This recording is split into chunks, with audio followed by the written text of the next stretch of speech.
ចាហ្នឹងឯងបងចូលមក ABA សិនមកបន្តមកទៀតបងដោះ password វាទៅហើយបងចូលមកក្នុងគណនីហ្នឹងអញ្ចឹងណាបងហើយនៅពេលចូលដល់គណនីហ្នឹងទៅបងចុចទៅលើលេខ account បងចុចទៅលើហ្នឹងហើយវាចេញកន្លែងខាងលើយើង select វាហើយយើងចុច6ខែចុងក្រោយហើយយើង download វាមកអញ្ចឹងនៅពេលដែលយើងធ្វើការទាញយករបាយការណ៍ហ្នឹងមករួចរាល់ហើយយើង download សិន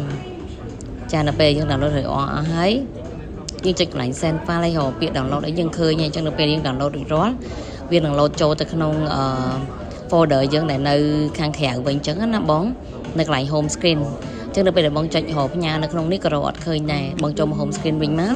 តាមនេះយើងយកពាក្យដូចជាពាក្យនៅក្នុងហ្នឹងអ្នកខ្លះដាក់ folder អ្នកខ្លះដាក់ពាក្យថា file អាប្រអប់ហ្នឹងនឹងឲ្យបងចុចលើវាទៅបន្តទៀតហើយបងមើលកន្លែង download ថ្មីវានឹងឃើញហើយនៅពេលដែលឃើញ asset មិនដែលយើងតំ download ថ្មីនឹងចុចលើវាទៅ